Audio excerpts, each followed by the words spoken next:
महाकवि कालिदास एक नंबर के मूर्ख थे। यह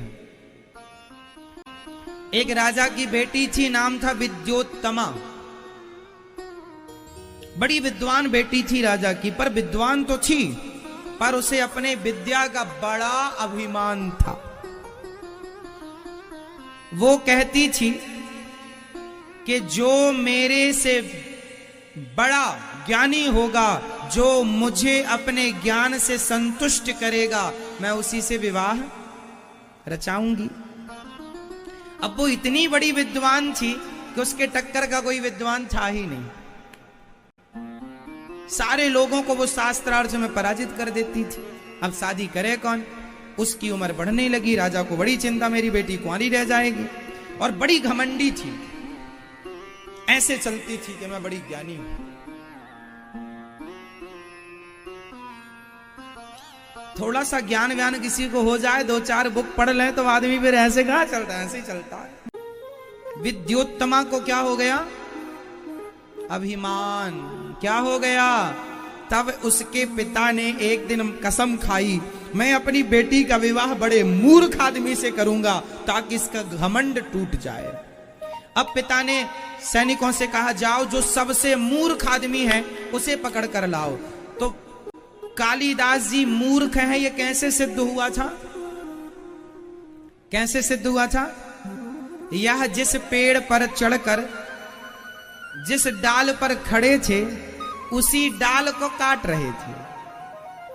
तो किसी सैनिक ने पूछा, भाई क्या कर रहे हो? बोले लकड़ियां काट रहा हूं। क्यों काट रहे हो? अरे भाई लकड़ियां काट रहा हूं। तो तुम जिस डाल पर खड़े हो उसी को काट रहे हो। बोले तो लकड़ी काटूंगा तब तो ले जाऊंगा। अरे बोले तुम गिर जाओगे। उसने कहा तुम हो मूर्ख, लकड़ी कटेगी तो लकड़ी गिरेगी, हम क्यों गिरेंगे?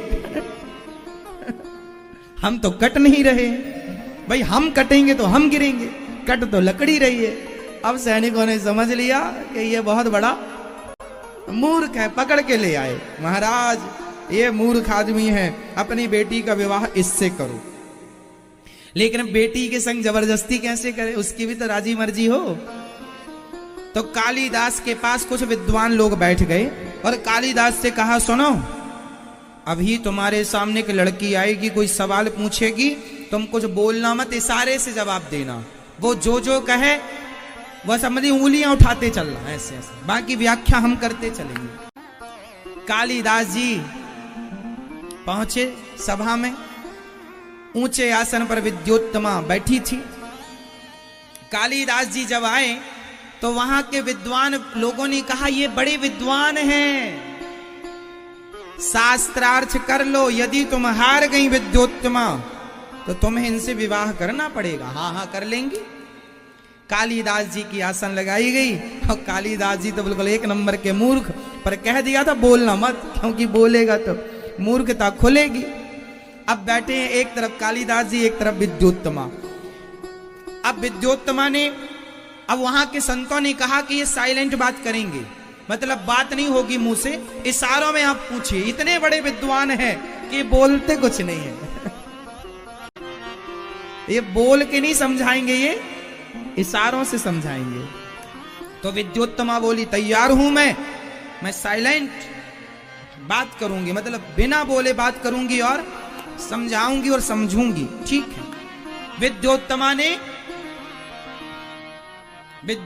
ने कहा,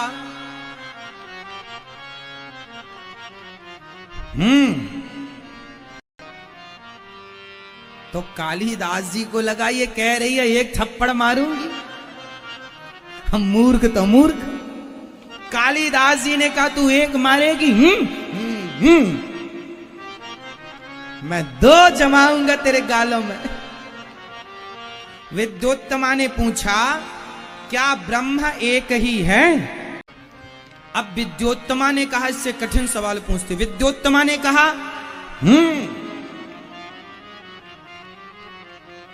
विद्योत्तमा ने पूछा, क्या 3 गुण से ही काम हो जाएगा? सत्वगुण, रजोगुण और तमोगुण। सत्वगुण, रजोगुण और तमोगुण। विद्योत्तमा के पूछने का आशय यह था कि क्या ये सृष्टि 3 गुण से परिपूर्ण हो जाएगी? तो कालिदास जी ने कहा ये हमें 3 मारने का बोल रही है, अब मैं इसे बढ़ा के मारूंगा। तो कह दिया उन्होंने 5 मारूंगा तुझे गिन के। तो कालिदास जी ने कहा कि 5 मीन्स 3 गुण तो चाहिए, सत्व गुण, रजोगुण, तमोगुण, पर 3 से सृष्टि नहीं होगी। 3 के संग 5 तत्व भी लगेंगे, पृथ्वी, जल, वायु, अग्नि, आकाश, छित, जल, पावक, गगन, समीरा। 5 चाहिए, 3 गुण अकेले कुछ नहीं करेंगे। जब 3 के संग ये 5 मिलेंगे तब सृष्टि क्रम चालू होगा। अब विद्योत्तमा ने कहा, तो विद्योत्तमा ने कहा, अब विद्योत्तमा आगे बढ़ी। 3 से वो बोली विद्योत्तमा, क्या 5 पर्याप्त हैं? जो आप कह रहे हैं कि 5, पृथ्वी, जल, वायु, अग्नि, आकाश। तो कह दिया विद्योत्तमा ने। तो कालिदास जी बोले ये हमें थप्पड़ मारने का बोल रही है। तो कालिदास जी बोले तुझे मैं घूंसा मारूंगा, घूंसा। तो ऐसी मुट्ठी बांध ली उन्होंने, और ऐसी मुट्ठी बांध के कहा तू मारेगी ना तो समझ लेना। ऐसे 5 को मिलाकर एक मुट्ठी बांध ली कालिदास जी ने। इस आशय, इससे क्या अर्थ निकला? इससे यह अर्थ निकला कि 5 तत्व तो हैं, पृथ्वी, जल, वायु, अग्नि, आकाश, पर 5 से काम नहीं होगा। 5 जब मिलकर एक ये संगठित हो जाएंगे, जब एक ही शरीरों में 5 समाएंगे, तब शरीर की सत्ता होगी। 5 अलग अलग रहेंगे तो सत्ता नहीं। वही पृथ्वी अलग भाग है, जल अलग भाग है, वायु अलग, तो शरीर थोड़ी तैयार होगा। जब 5 एक हो, इसलिए एक ठूसा मारेंगे तुझे। एक ठूसा कहा, मुठिका एक महाकपि हनी, मुठिका मिलके एक। विद्योत्तमा समझ गई कि यह आदमी बड़ा ज्ञानी है। विद्योत्तमा को लगा ये आदमी बहुत बड़ा ज्ञानी है, मेरे सही जवाब दिया हर प्रश्न का। और विद्वान लोगों ने व्याख्या करी। अब तो विद्योत्तमा तैयार हो गई, शादी हुई। राजा बड़ा खुश के चलो हो गई शादी। और जब शादी हुई तो वही है, मैंने अभी पिछली कथा में सुनाया था कि एक लड़का लड़की ने व्हाट्सएप में प्यार कर लिया। और प्यार जब हो गया तो दोनों ने एक दूसरे को आई लव यू लिखा। लो आई लव यू भी हो गया, प्यार भी हो गया, और दोनों ने बिना फोन पे बात किए शादी कर ली। क्योंकि प्यार हो गया था ऑलरेडी, उनका बातचीत हुई नहीं थी। शादी हुई, और जब पति अपनी पत्नी का घूंघट उठाया और उठाकर बोला घूमने कहाँ चलोगी, तो उसने कह दिया तुल्लू मनाली तलेंगे, तित कतवा लेना। अब उसे पता चला ये तो तोतली है। अब तोतली इसलिए निकल गई क्योंकि उसने पहले बात, तो यही हुआ विद्योत्तमा के साथ।